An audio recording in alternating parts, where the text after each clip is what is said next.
सबसे पहले मैं आपको जय गुरुदेव नाम का परिचय दे दूं, क्योंकि मेरी बात की शुरुआत जय गुरुदेव से। हम और आप लोग जय बोलते, गुरु बोलते, देव बोलते, गुरुदेव बोलते, जय गुरु बोलते, जय देव बोलते, लेकिन तीनों सब ज्वाइंट में कम बोलते। इस भारत की भूमि पर एक महात्मा पैदा हुए, क्योंकि भारत की भूमि ऋषि और मुनि और महात्माओं की भूमि है। समय समय पर महात्मा लोग इस धरती पर आते हैं।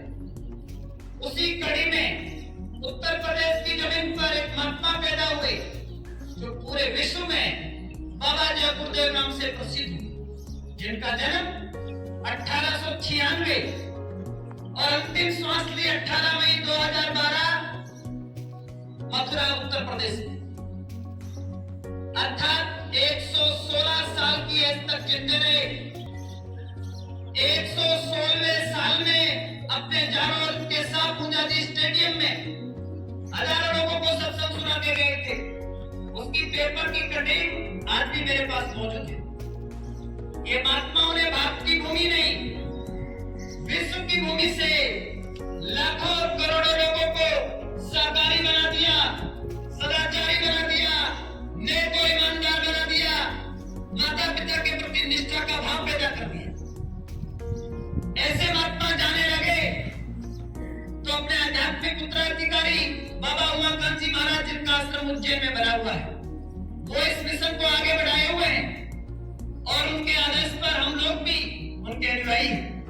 और जब समय मिलता है तो सहकारिता की, सदाचारिता की, नशा मुक्ति की बात बताते हैं। तो महात्माओं ने कहा ये जय गुरुदेव नाम मुसीबत में, तकलीफ में, पीड़ा और परेशानी में आपकी मदद कर है। आप आजमाइश करके देख लो, साइंटिस्ट तरीके से आप करके देख लेना।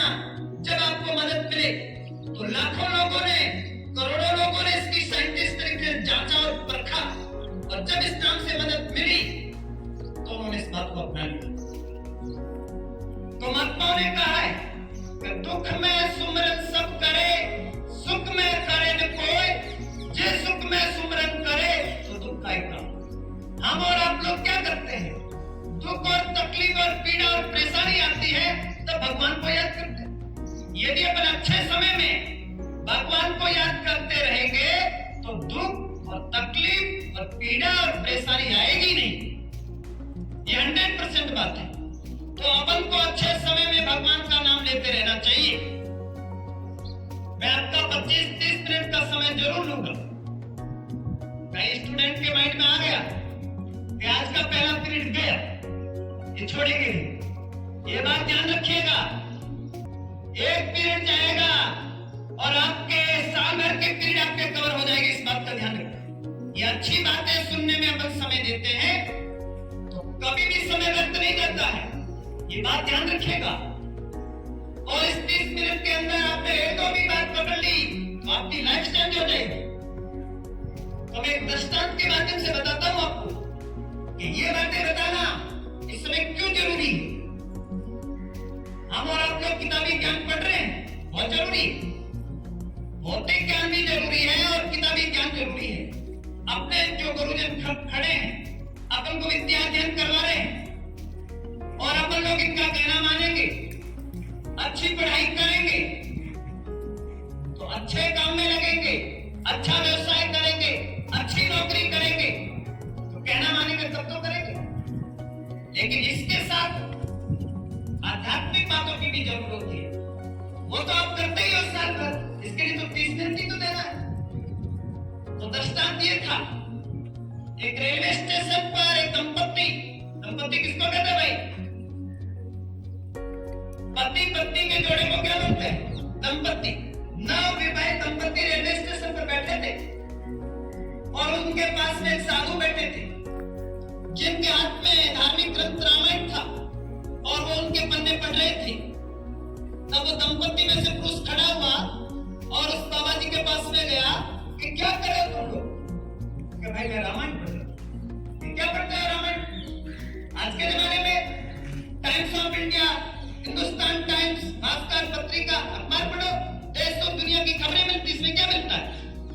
उसने कहा भाई उसमें भी जानकारी मिलती है, बात सही है आपकी, इसमें भी जानकारी मिलती है। ये बात चर्चा चल रही थी, तब तक ट्रेन आ गई। उन लोगों को चढ़ना था और जैसे ही ट्रेन आई उधर से साधु चढ़ गए, क्योंकि ट्रेन के एक डब्बे के 6 फाटके होती है। साधु चढ़ गए उधर, वो पुरुष चढ़ गया। उसकी जो महिला थी उसको जानकारी कम होगी या भीड़ भाड़ होगी, तो पुरुष तो चढ़ गया और उधर वो बाबा जी चढ़ गए। ट्रेन रवाना होगी। ऐसे अपने बस में अपन सफर करते हैं, कोई स्टूडेंट पीछे रहता है, अपन रुका रुको रुको मेरा भाई पीछे रहिए। पर ट्रेन में ऐसा सिस्टम नहीं।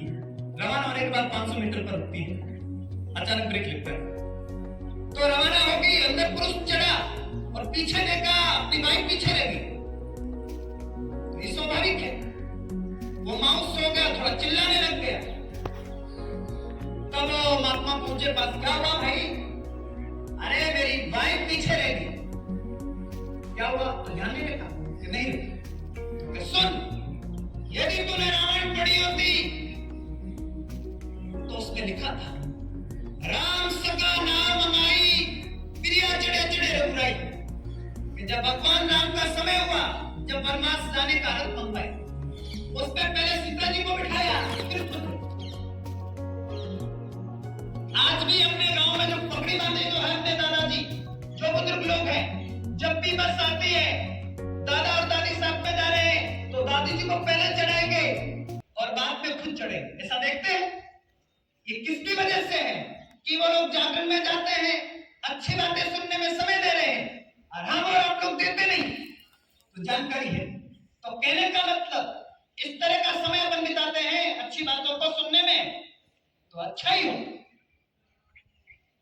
तो भारत की भूमि पर जितने महात्मा आए, चाहे कबीरदास जी हो, रैदास जी हो, नानक जी हो, मीराबाई हो, चाहे मोहम्मद साहब हो, चाहे ईसा मसीह हो, चाहे महावीर स्वामी हो, चाहे महात्मा बुद्ध हो, चाहे राजा राम जी महाराज हो, चाहे खेताराम जी महाराज हो, चाहे गुरु जम्बेश्वर हो, चाहे सेन जी महाराज हो, इन सब महापुरुषों ने एक ही बात पर जोर दिया। वो बात थी, ये मानव जीवन बड़ा दुर्लभ हम और आप लोगों को मिला है। इतना बेशकीमती है जिसका अपन कोई कीमत नहीं लगा सकते। लिखा ग्रंथों में, सुर दुर्लभ मानुष तन पाओ। इस तन को पाने के लिए देवता तड़प रहे हैं और हम और आप लोगों को मिला हुआ है। तब कबीरदास जी ने कहा कि दिवस गवाया खाए के, रात गवाई सोए के, हीरा जन्म मोल का कोड़ी बदले जा। हम और आप लोग दिन में खाने में लगे हैं और आपको सो जाने के लिए मिले। ये हीरे जैसा वो लोग शरीर मिला, अर्थात सस्ते में जा रहा है। कोई महात्मा और महापुरुष मिल जाए तो इसकी बात बता दे कि आखिरकार ये मिला क्यों। तो बता देंगे कि भाई मेहनत ईमानदारी का काम धंधा करते हुए 24 घंटे हम और आप लोगों को मिलते हैं, उसमें 10 या 15 मिनट आप लोग भगवान के लिए लगा दोगे तो अपना जीवन सफल हो जाएगा। अब ये सवाल उठा है, ये आत्मा परमात्मा से मिलेगी कैसे? मेहनत और ईमानदारी आएगी कैसे? उसके लिए गुरु की आवश्यकता है। आप कितने भी होशियार हो, लेकिन जब तक स्कूल में नहीं आओगे, बोर्ड को आपका सर्टिफिकेट नहीं मिलेगा, तब तक आपकी इंटेलिजेंसी, आपकी बुद्धिमत्ता को कोई स्वीकार नहीं करेगा। अर्थात हर व्यक्ति के जीवन में गुरु की आवश्यकता है। कि गुरु बिन ज्ञान उपजे, गुरु बिन मिले न मोक्ष, गुरु बिन लगे न सत्य को, और गुरु बिन मिटे न दोष। कि गुरु के बिना ज्ञान की प्राप्ति नहीं होती, गुरु के बिना मोक्ष नहीं मिलता, गुरु के बिना सत्य का साक्षात्कार नहीं कर सकते, और गुरु के बिना अंदर के दोषों को बाहर नहीं निकाल सकते। हर क्षेत्र में गुरु की आवश्यकता होती है। गुरु वो होते हैं जो अंधेरे से प्रकाश की ओर ले जाते हैं।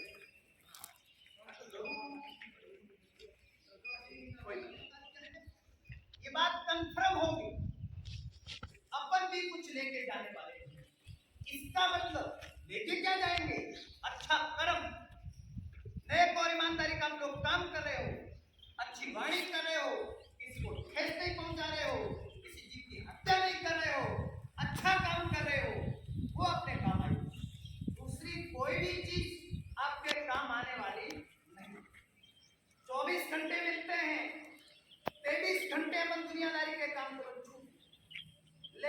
24 घंटे में से 10-15 मिनट उस भगवान के लिए नहीं निकाल पाते हैं तो अपना जीवन व्यर्थ चला जाए।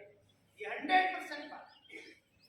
मैं आपसे विद्यार्थियों से कहना चाहता हूँ, आप जब घर से तैयार हो और जिस भगवान को आप मानते हो उनकी तस्वीर के सामने हाथ जोड़ के खड़े हो जाओ। हे भगवान, मुझे सद्बुद्धि देना, अच्छा ज्ञान देना, मैं 5-6 घंटे महाविद्यालय में क्या करूं।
चोट लगे गुरु धमकी आग फिरे जो फेरा रे।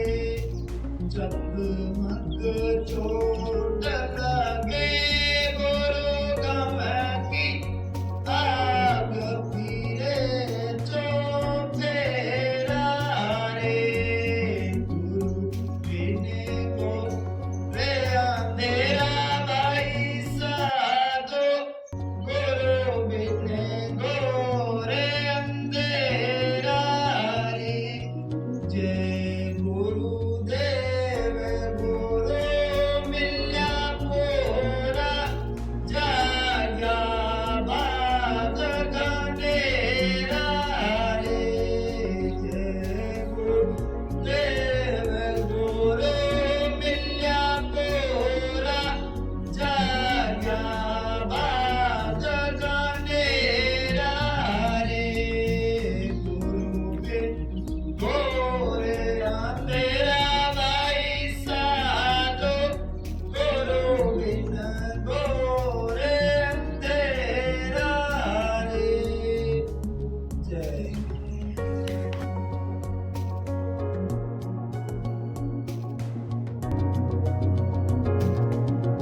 नमन मेरा निवेदन है